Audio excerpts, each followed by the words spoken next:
Guarantee news ನಲ್ಲಿ Ballari ಗಲಭೆಯ ರಣರೋಚಕ update ಸಿಗ್ತಾ ಇದೆ. ಭರತ್ ರೆಡ್ಡಿ ಜನಾರ್ದನ ರೆಡ್ಡಿ ಗ್ಯಾಂಗ್ ಮಧ್ಯೆ ಭಯಂಕರ ಗಲಾಟೆ ನಡೆದಿತ್ತು.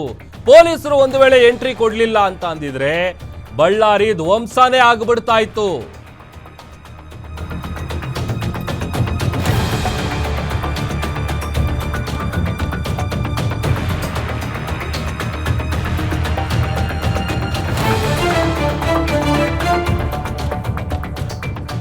ಬಳ್ಳಾರಿಯಲ್ಲಿ ನಡೆದಂತಹ ಗಲಭೆ ವಿಚಾರಕ್ಕೆ ಸಂಬಂಧಪಟ್ಟಂತೆ ರಣರೋಚಕ ಅಪ್ಡೇಟ್ಗಳು ಸಿಗ್ತಾ ಇದೆ.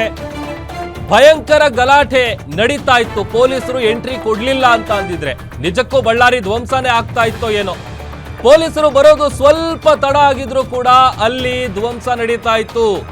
ಭರತ್ ರೆಡ್ಡಿ ಬೆಂಬಲಿಗರಿಂದ ಪಿಸ್ತೂಲ್ ಹಿಡಿದು ಒಂದ್ ಕಡೆ ಫೈರಿಂಗು, ಆಟೋದಲ್ಲಿ ಖಾಲಿ ಬಾಟಲ್ಗಳನ್ನ ತಂದು ಅದನ್ನು ಎಸಿತಾ ಇದ್ರು. ಜನಾರ್ದನ್ ರೆಡ್ಡಿ ಬೆಂಬಲಿಗರು ಕೂಡ ಅಟ್ಯಾಕ್ ಮಾಡೋದಕ್ಕೆ ಪ್ಲಾನ್ ಮಾಡ್ಕೊಂಡಿದ್ರು. ಕಾರಣ ಕೈಯಲ್ಲಿ ದೊಣ್ಣೆಗಳನ್ನ ಹಿಡ್ಕೊಂಡು ಜನಾರ್ದನ್ ರೆಡ್ಡಿ ಅವರ ಆಪ್ತರು ರೆಡಿಯಾಗಿದ್ರು. ದೊಣ್ಣೆ ಹಿಡಿದು ನಿಂತಿದ್ದಂತಹ ಜನಾರ್ದನ್ ರೆಡ್ಡಿ ಆಪ್ತ ಪಾಲಣ್ಣ ಒಂದ್ ಕಡೆ ದೃಶ್ಯದಲ್ಲಿ ಗಮನಿಸ್ತಾ ಇದ್ವಿ ನೋಡಿ. ಬಾಟಲ್ ಏನ್ ಖಾಲಿ ಆಟೋದಲ್ಲಿ ಖಾಲಿ ಬಾಟಲ್ಗಳನ್ನ ತಂದು ಎಸಿತಾ ಇರುವಂತ ಸಂದರ್ಭ. ಮತ್ತೊಂದ್ ಕಡೆ ದೊಣ್ಣೆಗಳನ್ನ ಹಿಡ್ಕೊಂಡು ಅವರು ಕೂಡ ಅಟ್ಯಾಕ್ ಮಾಡೋದಕ್ಕೆ ಪ್ಲಾನ್ ಮಾಡ್ಕೊಂಡಿದ್ರು.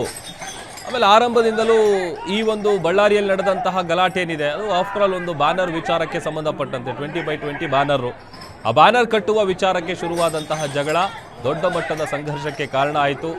ಅದಾದ ಮೇಲೆ ಪೊಲೀಸರು ರೈಟ್ ಟೈಮಿಗೆ ಬಂದರು. ಬಟ್ ಆದರೂ ಕೂಡ ಕಾಂಗ್ರೆಸ್ನ ಕಾರ್ಯಕರ್ತನ ಜೀವ ಹೋಗಿತ್ತು. ಆತನಿಗೆ ಆಲ್ರೆಡಿ ಗುಂಡೇಟು ತಗಲಿತ್ತು. ಆಸ್ಪತ್ರೆಗೆ ಕರ್ಕೊಂಡು ಹೋದರೂ ಕೂಡ ಆತ ಬದುಕುಳಿಲಿಲ್ಲ. ಅದೊಂದು ಕಡೆ ಭರತ್ ರೆಡ್ಡಿ ಜನಾರ್ದನ್ ರೆಡ್ಡಿ ಗ್ಯಾಂಗ್ ಮಧ್ಯೆ ಭಯಂಕರ ಗಲಾಟೆ ಇನ್ನೂ ತೀವ್ರ ಸ್ವರೂಪ ಪಡ್ಕೊಳ್ತಾ ಇತ್ತು. ಒಂದು ವೇಳೆ ಪೊಲೀಸರು ಅಲ್ಲಿ ಕರೆಕ್ಟ್ ಟೈಮಿಗೆ ಬರಲಿಲ್ಲ ಅಂತ ಅಂದ್ರೆ ನಿಜಕ್ಕೂ ಬಳ್ಳಾರಿ ಧ್ವಂಸನೇ ಆಗ್ತಾ ಇತ್ತು. ಅಷ್ಟು ದೊಡ್ಡ ಮಟ್ಟಿಗೆ ಒಂದು ಕೃತ್ಯವನ್ನು ಎಸಗಬೇಕು ಅಂತ ಆತ ಭರತ್ ರೆಡ್ಡಿ ಅವರ ಬೆಂಬಲಿಗರು ಎಲ್ಲ ರೀತಿಯಾಗಿ ಸಜ್ಜಾಗಿ ಬಂದಿದ್ರು. ಇತ್ತ ಜನಾರ್ದನ್ ರೆಡ್ಡಿ ಅವರ ಬೆಂಬಲಿಗರು ಕೂಡ ದೊಣ್ಣೆಗಳನ್ನ ಹಿಡ್ಕೊಂಡು, ಕಾರಣ ಅವರ ನಿವಾಸದಲ್ಲಿ ದೊಣ್ಣೆಗಳ ರಾಶಿನೇ ಕಂಡು ಬಂದಿದೆ.